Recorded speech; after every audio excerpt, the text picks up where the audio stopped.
La primera patología que vamos a trabajar acá es la fisura anal. Fisura anal. Su propio nombre lo dice, es una herida. Es una herida en la región del anito.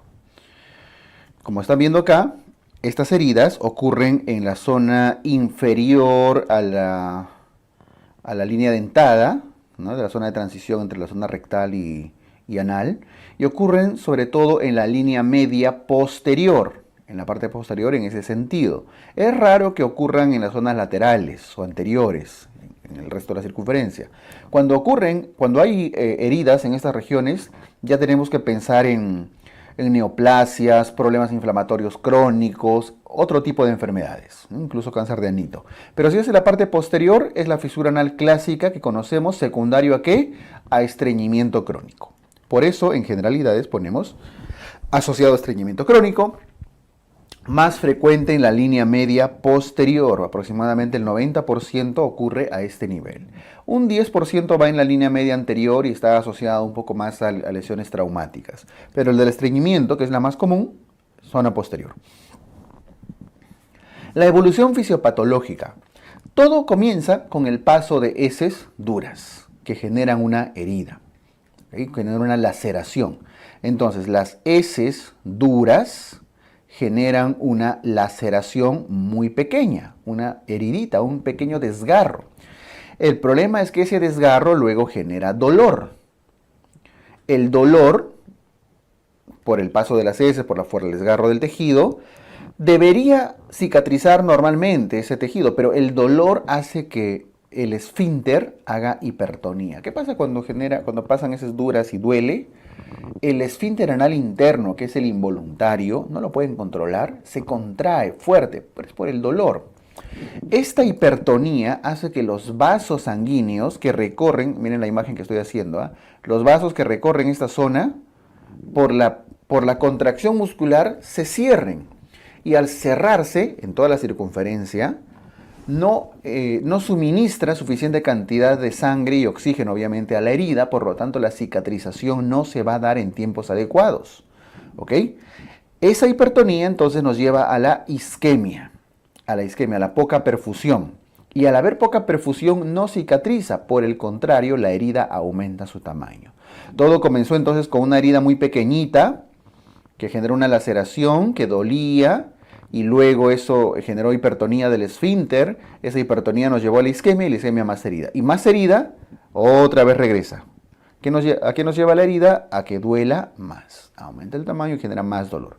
Más dolor, más hipertonía, más isquemia, más herida, más dolor aún. Y se hace un círculo vicioso con el cual la herida no solo no cicatriza, sino puede ir aumentando de tamaño y se va cronificando. ¿Ok? Sobre todo si es que no se corrigen los factores de riesgo como el estreñimiento crónico. Acá. Entonces el diagnóstico se hace de la siguiente manera. En fase aguda, la clínica más frecuente, y por cierto es lo que más preguntan de fisura, es esto. Dolor relacionado a la defecación, durante y después de defecar. O sea, cuando pasan las heces y cuando terminan de pasar por toda la irritación que deja. Y un sangrado leve, escaso, no es un sangrado masivo. Esta es la clínica más común. No son sangrados masivos, cuidado. Si ya sangra mucho, puede que haya una hemorroides ahí que esté involucrada también. Dolor al defecar con rectorragia leve. Y como toda herida aguda reciente, se manifiesta como una herida eritematosa, flogótica. La palabra flogótica significa con el proceso inflamatorio propio de la cicatrización, ¿no es cierto? Y húmeda, por supuesto. Siguiente. Cuando ya se vuelve una lesión crónica, cuando pasa el tiempo, ya no se muestra como una herida rojita, húmeda, no, sino como una lesión ulcerada, hueca, fibrosada. Acuérdense, estamos insistiendo, la cronificación genera fibrosis, de bordes elevados, fibrosados, asociado a papila anal hipertrófica y hemorroide centinela. ¿Qué cosa es la papila anal hipertrófica? Esta imagen de acá, que lo voy a reforzar de amarillito. Esta imagen de acá. Si lo notan, ¿no? El amarillito. Es una papila, un plicoma que se genera en la misma línea media posterior y arriba hay un hemorroide, un paquete venoso hemorroidal que se dilata. Arriba y abajo. Es como una especie de respuesta a la inflamación, al flujo venoso ahí, a la éstasis venosa a ese nivel. ¿Ok? Cuando encuentran entonces úlcera seca, fibrosada, con esas lesiones papila anal hipertrófica, plicoma, hemorroide centinela, es la triada de la fisura anal crónica. Herida ulcerada, papila anal hipertrófica y hemorroide centinela. Triada, cronificación. Bien, el enfoque del tratamiento de la fisura anal tiene que, en lo posible, romper este círculo vicioso que se había generado. ¿Y cómo lo rompen? Si alivian el dolor, va a ser un poco difícil aliviar todo el dolor acá, no están solucionando la hipertonía, el paso de las heces duras, puede ser.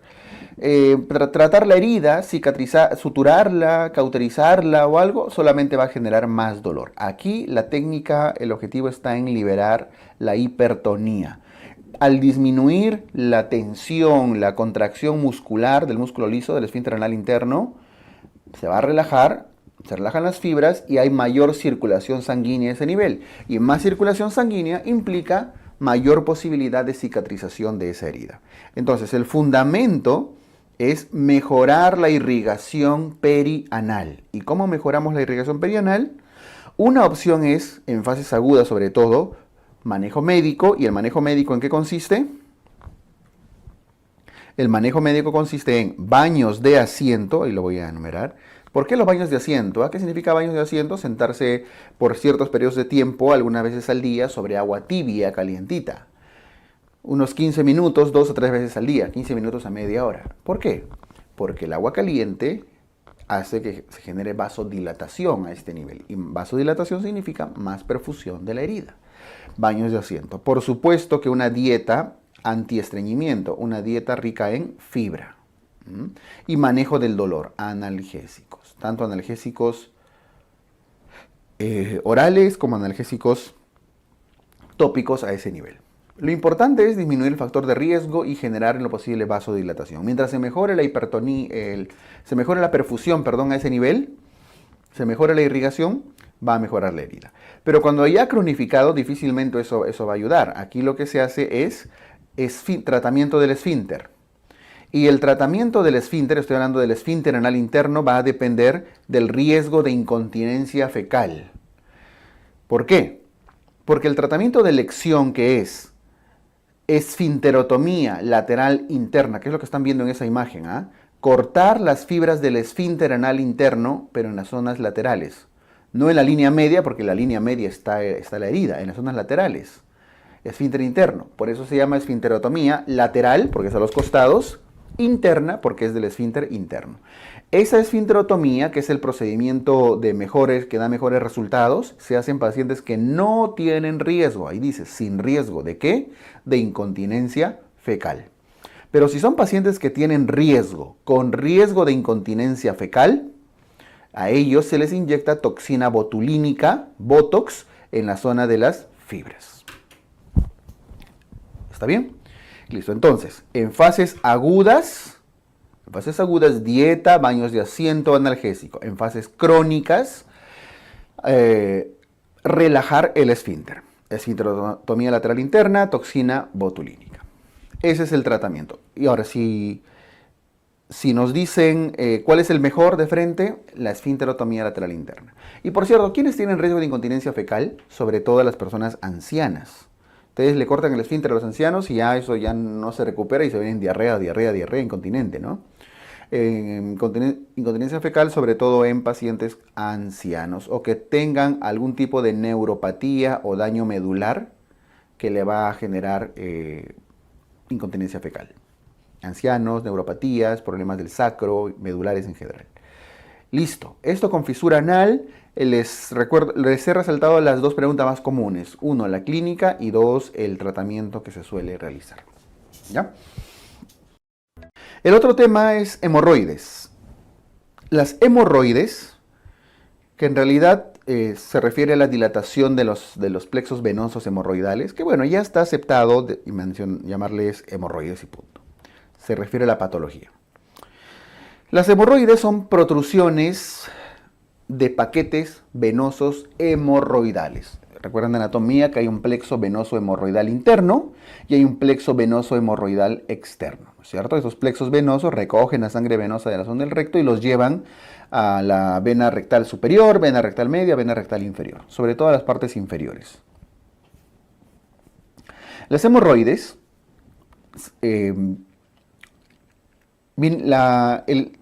tienen como principal característica clínica el sangrado. ¿Okay? El sangrado. Y este sangrado termina siendo la primera causa de hemorragia rectal. ¿Okay? Que es un tipo de hemorragia baja, ¿no? Una hemorragia digestiva baja. Es una de las primeras causas de hemorragia digestiva baja, en este caso rectal. Tiene como factores de riesgo también al estreñimiento crónico, a la multiparidad. ¿Por qué? Por el aumento de la presión venosa, de la presión abdominal, que genera también aumento de la presión venosa, ¿no? Y luego sus dilataciones. Estreñimiento crónico, multiparidad, obesidad, etc. Bien, afecta un poco más a los varones, sobre todo. Varones, obesos, estreñidos, o bueno, multíparos, ¿no? Bien, lo que tienen que recordar de las hemorroides es su clasificación. Eso es lo que les preguntan con más frecuencia.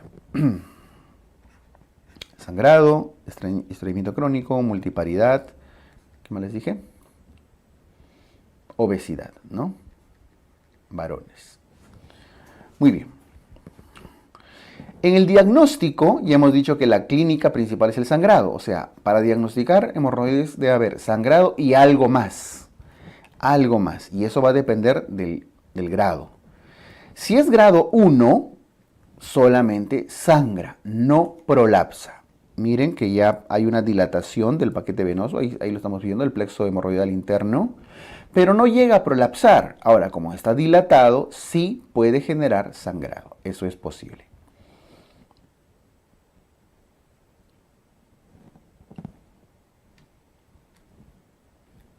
El tratamiento, en este grado el tratamiento es médico y eso incluye baños de asiento, igual dieta rica en fibra, para reducir el estreñimiento como factor de riesgo, ¿ok? Pero bueno, grado 1 no prolapsa. El grado 2 ya prolapsa al defecar, o sea, cuando hay esfuerzo, cuando hay pujo, pero se reduce solito, se reduce espontáneamente. Aquí está la imagen. Miren, ahí está el plexo venoso. Se puede prolapsar, pero lo bueno es que espontáneamente se regresa. Ya a veces por tamaño, por poca presión, pero se regresa. El tratamiento incluye estas opciones. Lo que más se recomienda hoy en día es la ligadura con bandas elásticas, que es esta imagen que estamos viendo acá. Un dispositivo con una pistolita, ¿no? Algo así, en el cual lleva unas liguitas en su extremo, que luego se dejan en la base, en la raíz del plexo venoso dilatado. ¿Ok? Y por estrangulamiento termina cayéndose solo este paquete. Eso se llama la ligadura con bandas, ligadura elástica, ligadura con bandas de caucho, etc. Otras opciones incluyen la escleroterapia, que es la inyección, voy a usar esa misma figura, inyección de sustancias esclerosantes, parecidos al LOCA47 y eso de los angiomas. Sustancias esclerosantes que generan una trombosis a este nivel y posteriormente se necrosa y se cae. La esclerosis. La fotocoagulación con luz infrarroja, que es lo que se hace, es un dispositivo de ese tipo, que al contacto con el plexo genera una luz infrarroja que coagula esos paquetes venosos, ¿no? Coagula, lo atrofia y termina desapareciendo, ¿sí? Bien, de estos, ¿cuál se prefiere? Se prefiere la ligadura con bandas. Ese es uno de los más recomendados hoy en día. Ahora, si se trata de un paciente con grado 1 que no prolapsa, pero sangra, y no mejora el sangrado con manejo médico, ante sangrado persistente se puede optar por fotocoagulación. O sea, una medida de grado 2 para el grado 1, pero un grado 1 que no está mejorando, ¿no es cierto? Fotocoagulación se usa también en sangrado persistente. Su propio nombre lo dice, coagula. Persistente. ¿Listo? El grado 3 es el que sangra y además prolapsa al defecar y de forma espontánea. Es así, están tranquilos, están estudiando su clase y ¡plup! Se prolapsa. ¿no es cierto? Y ya no regresa solito. Ese requiere reducción manual. Como están viendo acá, en la tercera imagen, hay un dedito empujando el paquete hemorroidal. O sea, el defecar y espontáneo requiere reducción manual. Y ese sí requiere hemorroidectomía, exéresis del paquete hemorroidal. El grado 4 ya no se puede reducir el prolapso. Vean la imagen de la derecha, se prolapsa, pero ni siquiera digitalmente, eso es una X, ya no se puede regresar. Por lo tanto queda de alguna manera encarcerado e incluso podría estrangularse si hacemos una analogía con las hernias. También el tratamiento es quirúrgico, hemorroidectomía. Bien, entonces la cirugía, la hemorroidectomía, la exéresis está recomendado para grado 3 y 4. El grado 1 suele ser manejo médico y el grado 2 procedimientos no invasivos, entre ellos la ligadura con bandas. Existen diferentes formas de hacer hemorroidectomía. De hecho, una de las más comunes es, miren, acá en esta imagen han abierto la mucosa, han cogido el plexo venoso hemorroidal como si fuera un apéndice, como si fuera un conducto peritoneo vaginal, ¿no? De hernia, un saco herniario, algo así, y lo han clampado y lo van a suturar, coser, ¿cierto? Y luego cierran el lecho. Cuando cierran este lecho se denomina hemorroidectomía cerrada. Cerrada o de Ferguson. Y en el grado 4 la hemorroidectomía suele ser abierta, sobre todo porque a veces el paquete está edematizado porque no se podía reducir. Y se prefiere dejar el lecho abierto. Esto que están viendo ahí a la derecha, suturando, cerrando el lecho, no se suele realizar. La hemorroidectomía abierta o de Milligan-Morgan, ¿no? Listo. Se prefiere la cerrada en grado 3 y se prefiere la abierta en grado 4 como una recomendación general, ¿no? Igual se puede hacer cualquiera de los dos en cada uno, en ambos. Listo, esto como clínica y tratamiento de las hemorroides yo les sugiero tener claro por lo menos el 2 y el 3, que son los más preguntados. Y casi siempre se va enfocado a cuál es de reducción espontánea y cuál es de reducción manual. Sobre todo el grado 3 es el que más preguntan. Listo, diagnóstico y tratamiento de las hemorroides. Hay algunas hemorroides que se les denomina hemorroides trombosadas. Está de color morado, porque se muestran como masas violáceas, oscuras, azuladas. ¿Por qué? Porque un paquete hemorroidal, la sangre que está en el paquete hemorroidal se coagula y se termina formando un trombo grande. Ese trombo duele, por eso dice masa violácea, dolorosa. Hasta ahorita las hemorroides no se caracterizaban por dolor. El dolor aparece sobre todo en las trombosadas, que genera incluso náuseas por el estímulo nervioso. ¿Ok? Cuando diagnostican unas hemorroides trombosadas, el tratamiento es la incisión y el drenaje del trombo. Es un procedimiento de urgencia porque la trombosis es una urgencia, ¿cierto? Debe hacerse idealmente dentro de las primeras 48 a 72 horas. Idealmente. Si pasa de ese tiempo ya no tiene mucho sentido drenar porque ya el trombo pasa a reabsorberse y ya el dolor suele disminuir después de las 72 horas. ¿Ok? Listo, incisión, drenaje del trombo. Esto con las hemorroides. Y ahora los abscesos, porque estábamos viendo que es la principal causa, ¿no?, de las fístulas. Los abscesos se pueden localizar en diferentes regiones. Hay abscesos, como ven, de los perianales, ¿no?, los abscesos perianales, que suelen aparecer justo en esa zona donde terminaba drenando la fístula interesfintérica. Por eso están relacionadas, ¿no es cierto? Hay otras que son los abscesos interesfinterianos, que aparecen sobre todo en los casos de fístulas transesfintéricas, los abscesos isquiorrectales, los del supraelevador, etc. Significa que cada una de las fístulas está relacionada con algún tipo de absceso. La mayoría de abscesos, suelen ser estos, los perianales. ¿Y qué es un absceso? Es una infección de las glándulas perianales, infección glandular. La más frecuente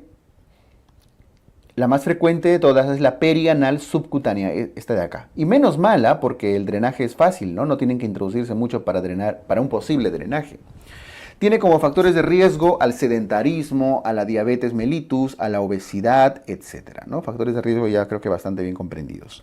En el diagnóstico se muestran como una masa flogótica, y esa masa flogótica suele ser esta, masa flogótica que genera un latido, un dolor pulsátil, tum, tum, tum, late todo el tiempo. No está asociado a la defecación, no defecación porque no se asocia a ella. Duele en cualquier momento y es un dolor de tipo pulsátil como se ve acá. Como todo proceso inflamatorio puede hacer fiebre y suele generar incapacidad para movilizarnos. Cuando vean una pregunta en la que el paciente no puede caminar adecuadamente, no camina, o cuando camina le duele, o cuando se sienta, cuando se echa, es porque está ya incapacitado, suele ser principalmente absceso. ¿Ya? El tratamiento, drenaje, es lo más importante. La antibiótico terapia es complementaria. Si no drenan, esto se va a convertir en algo peor.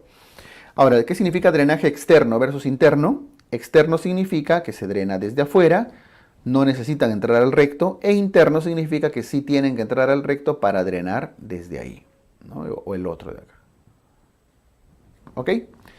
La mayoría va a ser drenaje externo, porque es una lesión sencilla, simple, que está hacia afuera.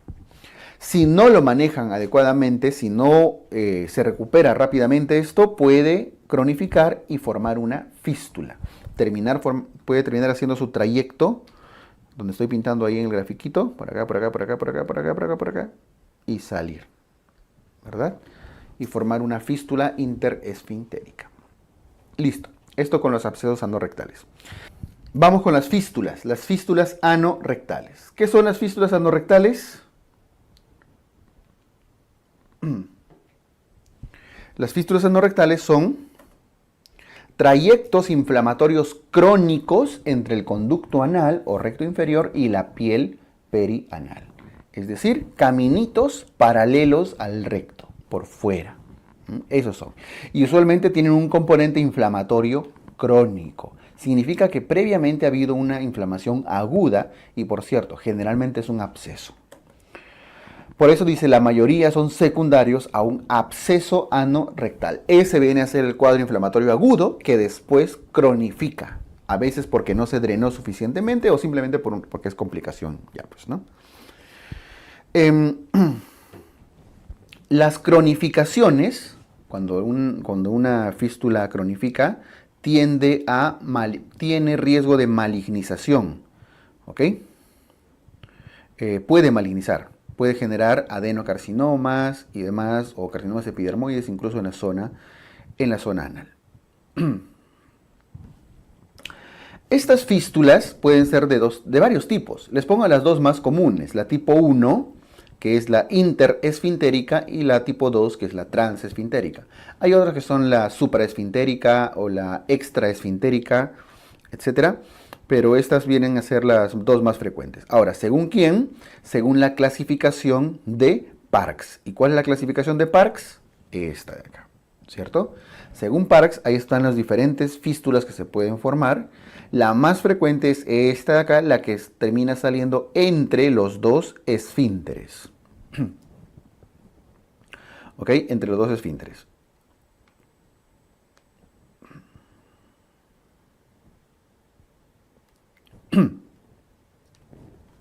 La más frecuente es esta, la interesfintérica, y luego la otra es, la segunda, la trans. La trans es la que atraviesa los dos esfínteres y luego sigue su camino. Por eso se llama transesfintérica. Muy bien.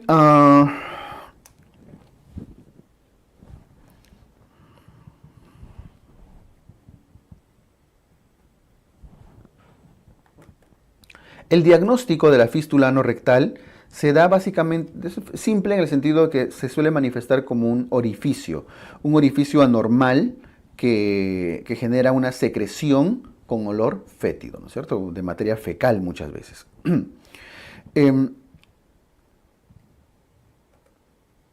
Una vez que se identifica un orificio en la zona perianal, se aplica la regla de Gutzal. ¿Para qué? ¿Para qué? Para predecir el probable trayecto. Se predice el probable trayecto. La regla de Gutzal dice lo siguiente: si este es el anito, Esta es la zona posterior y esta es la zona anterior, se traza una línea media, ¿no es cierto? Todas las que están en la línea, en la zona anterior, incluyendo los transversales, todos ellos, a máximo 3 centímetros del anito, hasta 3, es más, aquí voy a completar el cuadrito, poniendo acá 3 centímetros. Tienen como característica que son, bueno, las anteriores son rectas, de trayecto recto, corto, único, usualmente aparecen solitas, estas de acá. Radiales significa que pues todas van hacia el centro como los aros de la bicicleta, ¿no? Algo así. Ojo que suelen ser aisladas, ¿ah? Suele aparecer una nomás. ¿Ok? Las posteriores, como ven, vienen a ser ya curvas, no tienen una forma clara, incluso se pueden ramificar, pueden hacer diferentes caminos. Incluso algunas anteriores pueden ser curvas y largas, pero aquellas que están a más de 3 centímetros. Entonces, una vez que identifican el orificio, lo siguiente es aplicar la regla de Gutzal para predecir el posible trayecto fistuloso. Si quieren confirmar diagnóstico, se usan algunas imágenes como las ecografías endorrectales y las fistulografías. Pueden usarse otro tipo de estudios, incluso hasta resonancias, se puede. Pero basta con ecografías o fistulogramas. Entre los dos se prefiere usar la ecografía porque es menos invasivo, ¿no? Más seguro, menos invasivo. Listo. Con eso confirman el diagnóstico y pueden hacer tratamiento.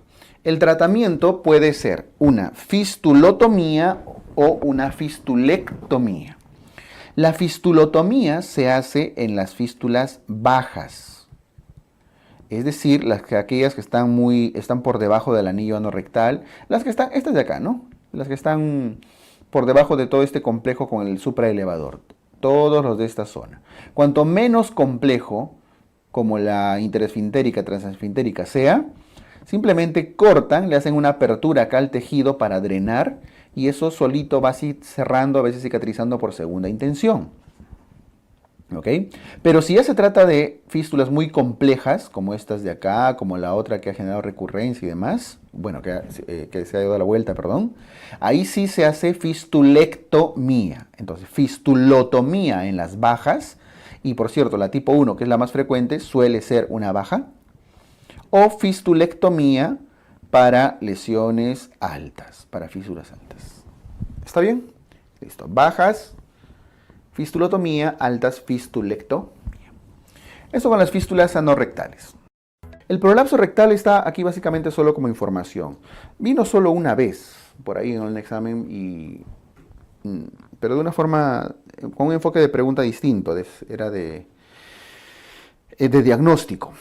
Los prolapsos rectales no lo confundan con las hemorroides, porque es con la que pueden confundirlos. Los prolapsos rectales son protrusiones, pero de tejido rectal. No es un plexo venoso, no es una venita llena de sangre. Es recto, pared intestinal. Ahora, pueden ser protrusiones solo de la mucosa, y hay clasificaciones, no hay tipo 1, tipo 2, no vamos a enumerar las diferentes clasificaciones, sino, voy a poner acá, un tipo 1, solo mucosa.